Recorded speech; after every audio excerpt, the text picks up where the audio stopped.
शरविंदु समाकारे परब्रह्म स्वरूपिणीं वासरापीठ निलये सरस्वती नमोस्तुते। गुरु ब्रह्मा गुरु विष्णु गुरुदेवो महेश्वरः गुरु साक्षात् परं ब्रह्मा तस्मै श्री गुरवे नमः। सदाशिव समारंभां दत्तात्रेय मध्यमाम् अस्मदाचार्य पर्यन्तां वन्दे गुरु परम्पराम्। जडाधरं पाण्डुरंगं शूलहस्तं कृपानिधिं सर्वरोगहरं देवं दत्तात्रेयमहं भजे। उग्रं वीरं महाविष्णुं ज्वलन्तं सर्वतोमुखं नृसिंहं भीषणं भद्रं मृत्योर्मृत्युं नमाम्यहम्। बोल भारत माता की, भारत माता की, भारत माता की। जय श्री राम, जय श्री राम, जय श्री राम। वंदे वंदे वंदे भारत माता की।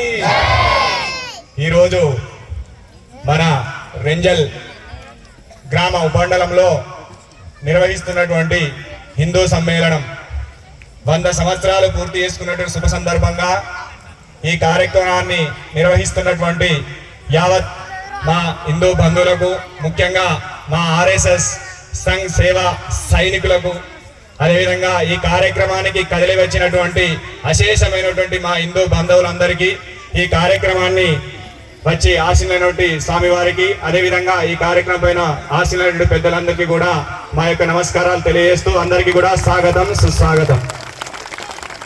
ఈ రోజుతో వాస్తవానికి నేను ఈ ప్రాంతానికి ఒక 10 సంవత్సరాలుండి పరిచయము. రెంజల్ గ్రామంలో నేను పుట్టక ముందు నుంచి కూడా ఈ గ్రామానికి మాకు అనుబంధం ఉంది. ఒక 40 సంవత్సరాలు 45 సంవత్సరాల నుంచి కూడా ఆశ్రమానికి అనుబంధమైన భక్తులు ఉన్నారు.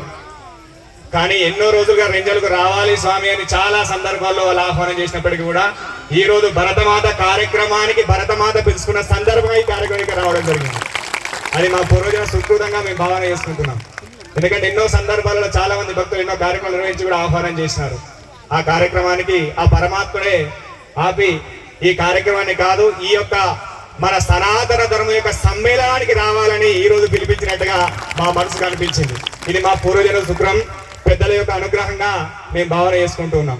అయితే 1925 9వ నెల అనుకుంటా, 9వ నెల సుమారుగా 25వ తారీఖు నాడు మన డాక్టర్ కేశవ్ బలిరామ్ హెడ్గేవార్ గారు ఈ యొక్క సంస్థను స్థాపించి సుమారుగా మనకు ఒక 5-10 నెలల క్రితమే 100 సంవత్సరాలు పూర్తి చేసుకున్నట్టు సంస్థ ఇది. ఏ రకంగా కూడా వెనకంచన వేయకుండా అన్ని రకాలుగా దేశంలో పుడితే వాడు సైనికుడై ఉండాలి, లేదంటే మన భారతదేశంలో నివసించాలంటే ఆర్ఎస్ఎస్ కార్యకర్తగా ఉండాలని చెప్తారు మన సనాతన ధర్మ పెద్దలందరూ కూడా. దానికి తగ్గట్టుగానే 100 సంవత్సరాలు పూర్తి చేసుకున్న సుసందర్భంగా ఈ రోజు మన రెంజల్ గ్రామంలో ఈ కార్యక్రమాన్ని నిర్వహణ చేసుకుంటున్నాం.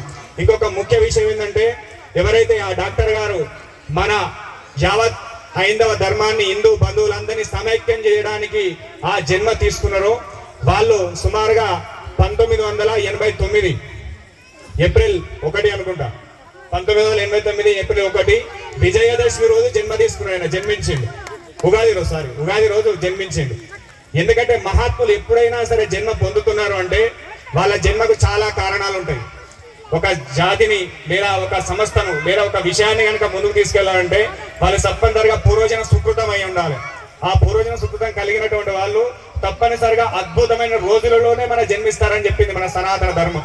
అలాంటిది ఆ మహాత్ముడు కూడా మనకు పరమ పవిత్రమైన ఉగాది రోజున జన్మించడం, అందులో మీ అందరికి కొంతమందికి తెలుసో తెలియదు, వాళ్ళ తాతల పరంపర అంతా కూడా రెంజలకు అతి సమీపంలో ఉన్నటువంటి మన కందకుర్తి గ్రామానికి చెందినటువంటి వాళ్ళు భారతదేశం గొప్ప స్థాయిలో ఎదగడానికి మన ఇందూరు గడ్డనే మనకు ఒక నిదర్శనం అని చెప్పవచ్చు. ఎందుకంటే ఈ గడ్డ నుంచి వాళ్ళ తాతలు ముత్తాతలందరూ అవనవించారు కాబట్టి ఈ రోజు ఈ స్థాయిలో మన ఆర్ఎస్ఎస్ సంస్థ అనేది ఉన్నదని మనం గర్వంగా చెప్పుకోవాలి. అది ఇందూరుకు ఉన్నటువంటి గొప్ప ధైర్యం అన్నమాట, గొప్ప ఘనత అన్నమాట. ఆ ఘనతను కూడా అందరూ కూడా స్వీకరిస్తూ, ఎందుకంటే ఒక మహాత్ముడు జన్మించాలి, ఒక లోక కళ్యాణ కార్యక్రమం జరగాలంటే ప్రకృతి కూడా నిర్ణయం చేస్తుంది. ప్రకృతి మామూలుగా రాదు. ఒక మహాత్ముడు భూమిపైకి రావాలంటే ఎన్నో ఉంటాయి. ఆ స్థితిలో ఆ మహాత్ముడు జన్మ తీసుకున్న తర్వాత ఉన్నటువంటి సమాజాన్ని చూసిండు కొన్ని సంవత్సరాలు. చూసిన తర్వాత ఏం చేస్తే బాగుంటుంది, ఈ సమాజానికి ఎలాంటి మనం ఒక మార్గాన్ని చూపిస్తే బాగుంటుందని చాలా ప్రయత్నాలు చేసినటువంటి సందర్భంలో ఆ మహాత్మునికి ఏంటంటే ఉపాసన బలం చాలా మందికి తెలియదు. అమ్మవారి ఉపాసకుడు తాను డాక్టర్ గారు అమ్మవారి ఏది చేయాలన్నా మహాత్ములకు జన్మతో పాటు ఉపాసన అనేది ఉండాలి. ఉపాసన లేకపోతే జీవితంలో ఎదుగుదల అనేది రాదు. ప్లస్ సంకల్ప సిద్ధులు కూడా నెరవేరడానికి అర్హులు కాలేరన్నమాట.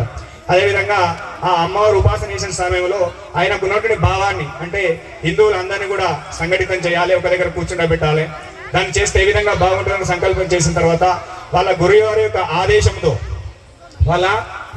ఆదేశంతో సుమారుగా మాకున్నటువంటి పరిజ్ఞానం ప్రకారంగా మేము తెలుసుకున్న విషయాల ప్రకారంగా ఒక 3 సంవత్సరాలు కఠోరమైన తపస్సు చేసుకున్నట్టు ఆయన అమ్మవారి దీక్ష. అది మీ అందరు కూడా తెలియదు. అందుకే ప్రతి ఒక్కరు కూడా భగవంతుని యొక్క నామాన్ని నిత్యం కూడా స్మరణ చేయాలని వారి జీవిత చరిత్ర కూడా మనకు చెప్తూ ఉన్నారు. ఎందుకంటే నామఫలం లేని ఏ సంకల్పం కూడా సిద్ధించదు. మనం అది తీసుకొని ఈ లోక కళ్యాణ కార్యక్రమాన్ని ఒక పవిత్రమైన రోజునే ప్రారంభించాలి. ఏది ఆయన జన్మ తీసుకున్నది ఒక ఉగాది రోజున. మళ్ళీ ఈ కార్యక్రమాన్ని మనం చాలా మంది కూడా చెప్తూ ఉంటాం, ఏదైనా ఒక కార్యక్రమం నిర్వహించాలన్నా ఏం చేయాలన్నా ఒక ముహూర్త బలం ఉండాలి అని. అంతేనా కదా? అది ఏ ధర్మం లేదు, మన సనాతన ధర్మంలో మాత్రమే ఉంటుంది ముహూర్త బలం చూసుకునే శక్తి. అందుకే తిరుగు లేకుండా ముందుకెళ్తుంది మన సనాతన ధర్మం, వెళ్తూనే ఉంటది. ఇది ఎందుకంటే సనాతనమైనది. సూర్యుడు పుట్టినప్పుడే మన యొక్క ధర్మం పుట్టింది. సూర్యుడు ఉన్నంతసేపు కూడా మన ధర్మం ఉంటది. దానికోసం మనం గర్వించబడుతూ ఉండాలి ఇలా కాలంలో. పంచభూతాలు కొంతమంది అంటారు ధర్మానికి ఆది లేదని కాదు. నా సూర్యుడు ఎప్పుడు పుట్టిండో నా ధర్మం ఎప్పుడు పుట్టింది. పంచభూతాలు ఎప్పుడు పుట్టినవో నా ధర్మం ఎప్పుడు పుట్టింది. పంచభూతాలు ఎన్ని రోజులైతే ఈ ప్రపంచంలో ఈ యొక్క ప్రకృతిలో కంటిన్యూగా నడుస్తూ ఉంటాయో అన్ని సంవత్సరాలు కూడా నా యొక్క దేశంలో నా యొక్క ధర్మం కొనసాగుతూనే ఉంటుంది. గర్వంగా చెప్పేవాడు ఏకైక వ్యక్తి అది హిందువు మాత్రమే. దాన్ని ఎల్లకాలం కూడా మనం మనసులో ఉంచుకోవాలి. వేరే ఎన్ని వచ్చినా వస్తూనే ఉంటాయి, పోతా ఉంటాయి. కానీ మన ధర్మం సనాతనమైనది, ఆచంద్రార్కం. సూర్యుడు చంద్రుడు ఉన్నంత వరకు కూడా మన ప్రయాణం కొనసాగుతూ ఉంటుంది. చిన్న ఏదో ప్రయాణం చేస్తున్నప్పుడు ఎన్నో ఆటంకాలు వస్తూనే ఉంటాయి జీవితాన్నప్పుడు. అవన్నీ కూడా వస్తూనే ఉంటాయి, వెళ్ళిపోతూనే ఉంటాయి. వాటిని ఏది కూడా పట్టించుకోవాల్సిన అవసరం లేదు. అయితే ఆయన ఉపాసన చేసిన తర్వాత వాళ్ళ గురువులతో సత్సంగం చేసుకొని ఒక కార్యక్రమాన్ని మనం ఒక అద్భుతమైనటువంటి ఈ యొక్క సంఘును మనం ఏర్పాటు చేద్దామనే సంకల్పం చేసుకున్న తర్వాత వారికి వాళ్ళ గురువు గారు నిర్దేశించిన విషయం ఏంటంటే ఏది చేయాలన్నా మన ధర్మం ప్రకారం ముహూర్తం అనేది ఉండాలి. ఆ ముహూర్త బలం ఉంటే తిరుగు లేకుంటుందని తెలుసుకున్నట్టు ఆ మహాత్ముడు ఏదైతే బాగుంటది. విజయదశమి అనేది విజయానికి హేతువు. మనం ఏం చేసినా తిరుగులేదు. రేపు మనం ఏ కార్యక్రమం మొదలుపెట్టినా మన ఇల్లు కార్యక్రమం కానీ ముహూర్తం కానీ వాహనం తీసుకున్నా చాలా మంది చూస్తాం. మనం మామూలుగా ఇంటిలో ముహూర్తం చేయాలంటే చాలా మంది విజయదశమి నాడు చేసుకుంటారు. చాలా మంది ఏం చేస్తారు, వాహనాలు కొనాలంటే విజయదశమి రోజు చేసుకుంటారు. అదేవిధంగా సుమారుగా ఒక 100-110 సంవత్సరాల క్రితమే వాళ్ళంతా పరిశోధన చేసి, ఇప్పుడంటే మనకు యూట్యూబ్లో వచ్చినాయి, శాస్త్ర పరిజ్ఞానం వచ్చింది, మహాత్ములు లాంటి వాళ్ళందరూ కూడా మాకు అందుబాటులో ఉన్నారు, చెప్తూ ఉన్నారు. ఆ విషయాలు మనకు తెలుస్తున్నాయి. వాళ్ళకి ఆ కాలంలో ఏదన్నా తెలిసింటే ఉపాసన బలం మంత్రశక్తితో మాత్రమే ఆ ముహూర్తాన్ని దొరకబట్టుకొని మనకు అందించినటువంటి ఆ స్థితిలో ఏదైతే 1925 9వ నెల 25వ తారీఖు విజయదశమి నోరున ఈ RSS అనే సంవత్సరం నెలకొల్పి నేటితో 100 సంవత్సరాలు పూర్తి చేసుకున్నదని చెప్పింది. ఎందుకంటే ఆ 100 సంవత్సరాలు పూర్తి చేసుకోవడం కారణం ఏంటంటే దానికి సత్సంకల్పం తోడై దానికి ఏమైంది, ఆ ముహూర్త శక్తిని తోడై ఇంతమంది సైనికులను మనకు భారతదేశంలో ఏదైనా విపత్తు జరుగుతుంది, అది ధర్మ ప్రకారంగా కానీ వేరే ఏ ప్రకారం ప్రకృతి ప్రకారంగా జరుగుతుంది అంటే ముందుగా వచ్చేటటువంటి కార్యకర్తలు లేకపోతే సైనికులు ఉన్నారంటే వాళ్ళ RSS కార్యకర్తలు మాత్రమే ముందుంటారు. ముఖ్యంగా అది మనకు ధర్మం. ఎందుకంటే మనం ఎలాంటి నిస్వార్థమైనటువంటి స్థితిలో లేకుండా, ఎలాంటి ఆలోచన లేకుండా ముందుకెళ్ళే ప్రయత్నం కేవలం మన ధర్మంలో మాత్రమే చేస్తాం. అందులో దీనికి చాలా శాఖలు ఉన్నాయని తెలిసింది. ఎందుకంటే చాలా తక్కువ. నా రూట్ అంతా వేరు. ఈ రూట్ అనేది నిన్న దీని కొంత తెలుసుకొని ఇంత దూరం రావడం జరిగింది. కాబట్టి మీ అందరికీ కూడా ఈ కార్యక్రమంలో ఈ విషయాన్ని చెప్పదామనే ఉద్దేశంతో ఇంత దూరం. అయితే దీంట్లో ముఖ్యంగా ధర్మంగా ఏ రకంగా ఉండాలి. చాలా మంది ధర్మం తప్పి వెళ్తున్నారు. ధర్మం తప్పడం వల్ల కలిగేటటువంటి అనర్థాలు ఏమిటి, ధర్మంగా ఉండడం వల్ల వచ్చేటటువంటి లాభాలు ఏంటి, చాలా మంది కూడా దాన్ని ఆలోచన చేసుకుంటూ ఉండాలి.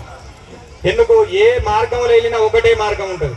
నువ్వు ఏ రూట్లో వెళ్ళినా ఇతర అంశాలను ఈ దాంట్లో పరిశీలించినా కూడా ఎన్నో మార్గాలు ఉంటాయి. కానీ మన ధర్మంలో ఏ యొక్క మార్గం అనేకమైన మార్గాలు ఉన్నాయి. ఏ మార్గాన్ని పట్టుకోనైనా గమ్యం చేరుతుందని చెప్పింది మన సనాతన ధర్మం. అంటే రాముని పట్టుకో, ఆంజనేయ స్వామిని పట్టుకో, శివుని పట్టుకో, ఏదైనా కార్యక్రమం నిర్వహించేది. ఆ కార్యక్రమం పట్టుకొని కనుక నువ్వు ప్రయాణం చేస్తే నీకు జీవన ముక్తి, జీవితంలో కావాల్సిన సంపదలన్నీ కూడా కూర్చుని దగ్గరికి పెట్టేటువంటి సనాతన ధర్మం మనది. ఆ యొక్క స్థితిని గట్టిగా పట్టుకొని ముందుకెళ్ళాలి.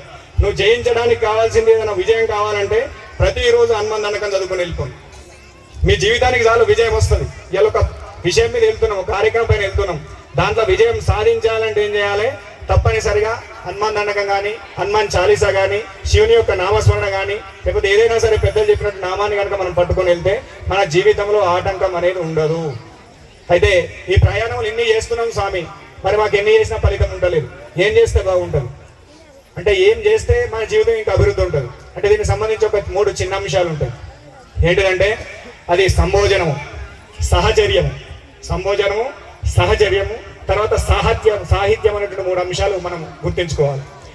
ఈ సంభోజనం అనే అంశంలో మనం ఇంతకుముందు అమ్మగారు చెప్పారు చాలా విశేషం.